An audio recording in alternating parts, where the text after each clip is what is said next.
I don't know that I'd want to be Terry Allen. I mean, TA could stand for tits and ass. It has in the past. Could also stand for Testin Albert. Oh, moving on from Testin Albert. Honky Tonk How Man do and you Jerry. move on from Testin Albert? I I'm don't still know. stuck on the Attitude Era. Honky Tonk Man and Jerry Lawler are first cousins, Pasty. In fact, Jerry is the one who got Honky into the business back in 70s Memphis territory that he ran with Jerry Jarrett. Come on. This one didn't really shock you, though, did it? Both are Elvis fans, Memphis boys. And I've always thought there's something about those chins. Something about those chins. Honky Tonk Man is a clear impersonation of Elvis. Jerry the King Lawler. I mean, they did put a crown on him, but obviously the king was Ford. Oh, yeah, the king gimmick came straight from the king of rock and roll. So they both got their... They're not related by blood. They're just related by being Elvis fans. No. They're related by sideburns. Which runs deeper than blood. Yes. Johnny Ace, also known as John Laurinaitis, never made it big in the States until after his retirement. Unless you consider one half of the skateboarding dynamic dudes in the NWA big. I do. But he was very big in all Japan, made a good career and lots of money there. But while Johnny was making a name overseas, his brother was one of the most famous wrestlers in America, wrestling in NWA, WCW, WWF, as Road Warrior Animal. Real name, Joe Laurinaitis. What a rush. What a rush. and then John Laurinaitis, in his desperate attempts to want to be related to important people to up his standards, attempted to married the Bella's mother, thinking Nikki Bella was going to marry John Cena so he could have that connection. And then he didn't. So that's fun. Boy, you just jumped on that one, didn't you? Yeah. Okay. I guess we'll just skip that one then. What? Oh.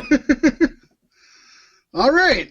Well, then. We're going to skip the one about Johnny Ace being the Bella twins' father-in-law. Well, we can talk about what his wife's name is. Kathy Coles? Yes. Those should be one anyway because they're very much in the same ballpark. Nah, not really. Man, John Cena could have been related to Road Warrior Animal. He should have stayed in it. That would have been badass.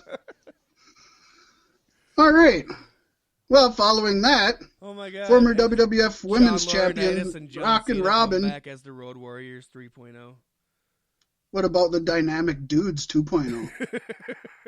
See them skateboarding to the ring with their backwards hats? Oh, I'd love awesome. it. That's way better than the new Road Warriors. Do we get Doctor of Thugonomics Cena back then at that point? Oh, I think you'd have to. Yeah. The chain and everything, of course.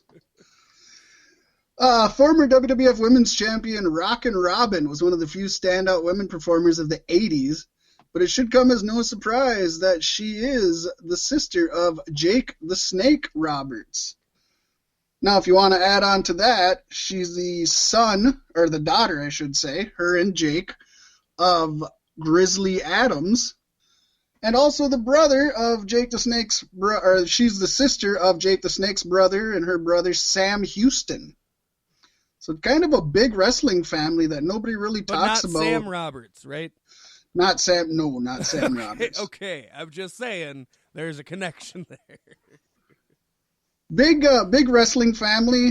They're rarely talked about as family. Of course, we know the estrangement of many of them, or if you don't know it, it's pretty well documented. And oddly enough, not a one of them goes by the same surname, which is kind of surprising in wrestling. Yeah, that is very strange. Well, Dusty Rhodes has obviously built a pro wrestling lineage unto himself. Just ask Gold Dust and Cody. But you may not know he's also the brother-in-law of Nasty Boy Jerry Skaggs. sags, slags, stags. Whose sister he married. Just keeps growing the wrestling family, old Dusty Rhodes does. But speaking of nasty in-laws, Brian Knobbs' wife is actually the sister of Greg the Hammer Valentine's wife, making them brother-in-laws also. Oh, shit! Some fans may not know the Podfather, Conrad Thompson, host of Something to Wrestle, Starcast, and many other projects, is married to Megan Flair, Ric Flair's daughter, making Conrad Rick's son-in-law. You should know that one if you listen to us. Right. And now you know how he gets so many, gets the in on so many wrestlers. Right.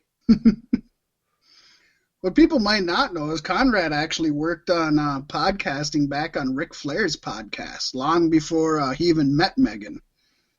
Ric Flair's podcast didn't last very long. No, Ric Flair didn't care about it. It lasted longer than Ric Flair's podcast. Conrad and Ric Flair have both admitted Flair just he didn't care. Well, who really wants to spend that much time with their son-in-law, really? I mean... That's true. That is true. As Flair, I would think it's weird that my son-in-law wants to spend that much time with me. I mean, at the time, like I said, it was before he even met Megan, but still. Oh, well, Ric Flair can see into the future. He's Flair, all right. Yeah. Hey, Pasty, remember when Undertaker had that feud with fake Undertaker? Yeah, I do. Do you ever wonder why they look so much alike? I thought it was smoke and mirrors. Well, some of that may have been. Undertaker's big on smoke, and he probably chopped a few lines on mirrors. He didn't make the list last week, though. A big, no. But a big reason for that is because Taker's cousin, Brian Lee, better known as Chains of the Disciples of Apocalypse, actually played the fake Undertaker. Ooh, that blows my mind. Yeah, that's pretty smart. It's good to get a family member in, and you know what? If you ever look up a picture of Brian Lee, his face, he looks like he's related to Undertaker. Like, you can see it. It's kind of eerie.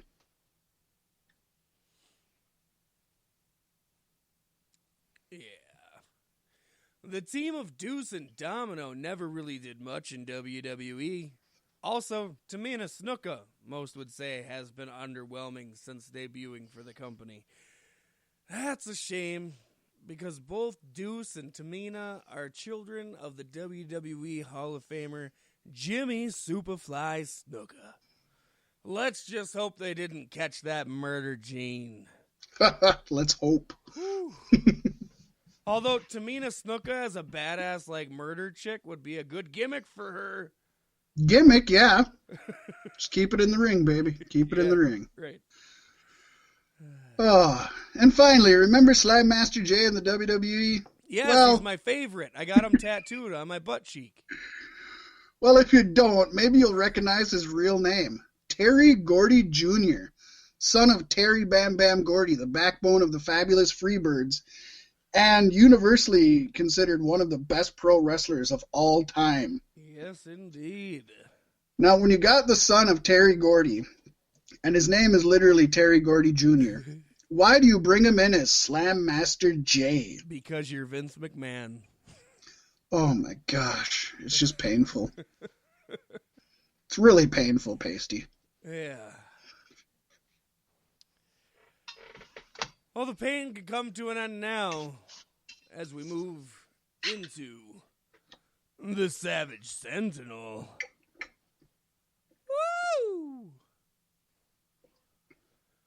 Both WWE and AEW could be able to allow fans at their live events in the state of Florida as early as next week, despite the coronavirus pandemic. Florida Governor Ron DeSantis and his reopened Florida task force, which is not as epic as the task force that Donald Trump has named, the Great Economic Revival Task Force. Yes. Although both of them kind of sound like they could be in a comic book. It's definitely the Florida version of that. Exactly. The Florida version is always kind of the inbred version. Yeah, it's the shittier version. But they've issued a 3-phased plan to reopen the state. Phase 1 begins on Monday for much of Florida, with the exception of Miami-Dade, Broward, and Palm Beach counties. The plan for Phase 1 states large spectator sporting events should use strict social distancing guidelines and limit occupancy of venues to 25% of building capacity. Well, that shouldn't be a problem for these companies. This could allow WWE to limit occupancy of the Performance Center to 25% of capacity, and AEW to limit occupancy of Daly's Place to 25% of capacity. It has not been confirmed that there will be fans allowed at the next round of events. AEW is scheduled to return to Daly's Place in Jacksonville beginning next Wednesday, while WWE is scheduled to return to the Performance Center in Orlando on Monday, May 11th. It'll be interesting to see what they decide to do. Finally, the powers that be see what everybody else does, and it's time to end Florida. Nothing good happens in Florida. Let them do their thing. I always think of the old, I think it was Bugs Bunny, where he ends up taking a saw and just cutting Florida off the map of the United States, and it just drifts away. It's like, let's just do it already. Just get it out of here. Corona will do we all know it's... Maybe that's what they're on to. Maybe they're just going to let, the worst pits of existence. I mean, let's be honest. Florida is 90% elderly anyways, so they have the most to lose from opening up. Yeah. It's like, wow. Oh, well, one company that's taking this stuff very seriously, Pasty, social distancing, COVID-19 and all, is Ring of Honor, who announced today that they have canceled all June events due to the coronavirus pandemic.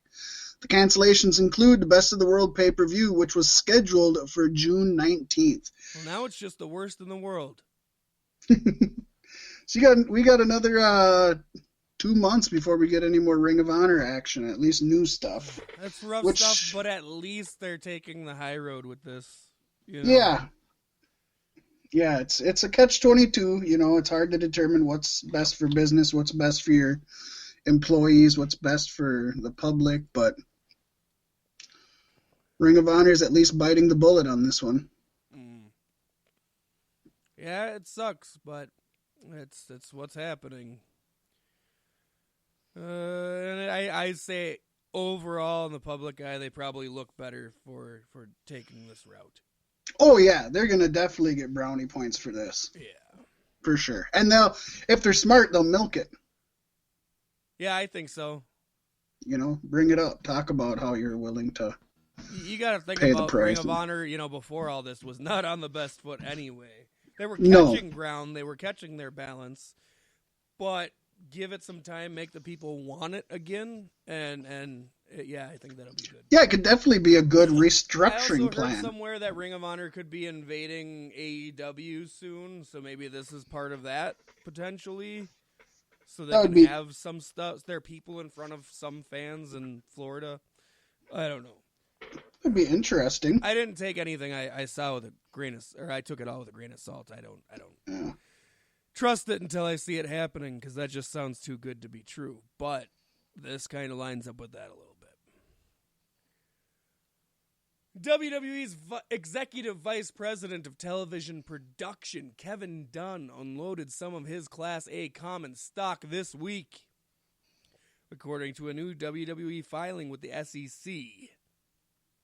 Dunn sold 33,000 shares of stock on Wednesday at $45.46 per share, for a total of approximately $1,500,180. Dunn still has 125,361 shares of the company after this sale. Yeah. That's a lot Someone's of shares. unloading. Yeah.